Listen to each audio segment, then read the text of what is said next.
আসসালামু আলাইকুম, ফয়সাল টেক এই ইউটিউব চ্যানেলের গত ভিডিওতে আমরা দেখছিলাম যে লাস্ট ওপেন পেজ কিভাবে সেভ রাখা যায়। যেমন এখানে ছিল যে কোনো একটা ফ্র্যাগমেন্ট সেটা ওপেন রেখে যদি অ্যাপটা ক্লোজ করে দেওয়া হয় তখন অ্যাপটা আবার রিওপেন করলে সেই পেজেই যাতে থাকে সেটা আমরা দেখছিলাম। যেমন সেকেন্ড ফ্র্যাগমেন্টে অ্যাপটা ক্লোজ করে দিলাম, আবার রিওপেন করলে সেকেন্ড ফ্র্যাগমেন্টেই থাকবে। তো এইখানে এই পেজে আসার পরে অনেকে পারবেন না, তাই কাজটা করে দেওয়া। যেমন এই পেজে আসার পরে যখন আমি ব্যাক প্রেস করতেছি অ্যাপটা কিন্তু ক্লোজ হচ্ছে না, ঘুরে ফিরে সেই দুইটা ফ্র্যাগমেন্টের ভিতরই যাচ্ছে। তো এটা আমরা এখন ক্লোজ ফুললি অ্যাপটা ব্যাক প্রেস করলে যাতে একদমই এক্সিস্ট হয় সেটা কিভাবে করা যায় অল্প একটু কাজ দেখব। যেমন হোম যে ফ্র্যাগমেন্টটা আছে সেই ফ্র্যাগমেন্টে আসার পর ব্যাক প্রেস করলে ব্যাক হচ্ছে না, অ্যাপটা এক্সিস্ট হচ্ছে না। তো এর জন্য আমি আবারও সেই ফ্র্যাগমেন্টের যে ব্যাক প্রেস মেথডটা আছে তো সেটা কপি করব। ফুল কোড আমি দেখিয়ে দিচ্ছি। এখান থেকে শুরু করে এ পর্যন্ত কন্ট্রোল সি, দেন প্রথম যেই ফ্র্যাগমেন্টটা আছে সেইটাতে আমি এই ওভাররাইটটা দিয়ে দিব, কন্ট্রোল বি।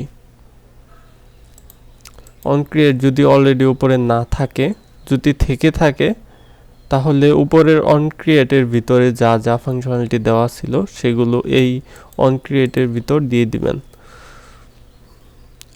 তো এইখানে আর আমরা তো হোমে ব্যাক করব না, আমরা সরাসরি অ্যাপটা এক্সিস্ট করে দিব।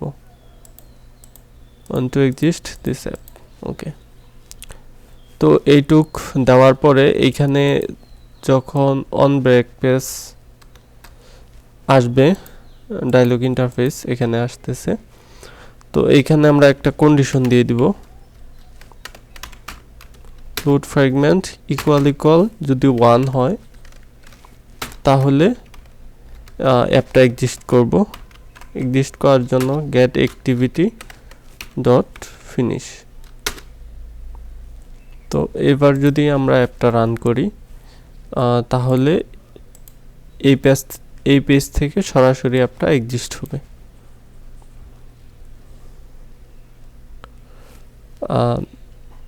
সেকেন্ডে গেলাম, ব্যাকে আসলাম, তারপর আবার ব্যাকে আসলে এক্সিস্টের অ্যালার্ট শো করলো, ওকে দিলে অ্যাপটা ক্লোজ হইল। আমি আবার দেখাচ্ছি, যেমন এই পেজে থাকবে, থাকার পরে যখন ব্যাক পেজে ক্লিক করা হবে তো সেই যে অ্যালার্টটা শো করাইলাম সেইটা শো করলো, ওকে দিলে ক্লোজ হয়ে যাচ্ছে। সুন্দর কাজ করতেছে। আমি সেকেন্ডটা ফ্র্যাগমেন্ট ওপেন করে অ্যাপটা ক্লোজ করলে সেকেন্ড ফ্র্যাগমেন্টটি আবার রিওপেন হচ্ছে। অ্যাপটা ওপেন করার পরে ব্যাক প্রেস করলাম একবার, আবার ব্যাকে আসলাম, অ্যাপটা এক্সিস্ট করতে পারছি। তো আরেকটা ইম্পর্টেন্ট কথা বলে নেই, যেমন এইখানে থার্ড ফ্র্যাগমেন্ট যখন ওপেন করলাম ব্যাক প্রেস করলে যে একটা অ্যালার্ট দিয়ে দিয়েছিলাম ওকে দিলে সেটা ক্লোজ হয়, অ্যালার্টটা শো করে। তো বারবার অ্যালার্ট শো করাও অ্যাপ্লিকেশনের ভিতর একটা বিরক্তিকর বিষয়, তাই আমি অ্যালার্ট ডায়লগটা রিমুভ করে দিচ্ছি। যেমন এইটুক কোড হলেই হবে। আমি কন্ট্রোল সি করে কপি করে নিলাম, দেন অ্যালার্ট শো করানোর জন্য যে কোডগুলো আমি লিখছি সেগুলো আমি আর রাখবো না, রিমুভ করে দিলাম। জাস্ট সেই কোডটুকু দিয়ে দিলাম, এইটুক। সেমভাবে সবগুলোতে আমি এটুক দিয়ে দিতে পারি। যেমন থার্ড ফ্র্যাগমেন্ট অ্যালার্টের দরকার নাই। এখানে আমার ছিল সেম কোডই ছিল ফার্স্ট ফ্র্যাগমেন্টে যাওয়ার।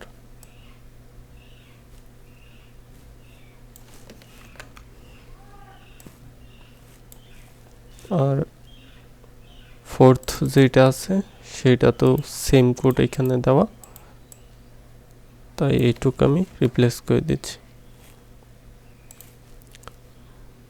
তো এখন আমাদের লাস্ট ওপেন পেজ সেভ হবে কোনো প্রকার অ্যালার্ট ডায়লগ শো না করেই।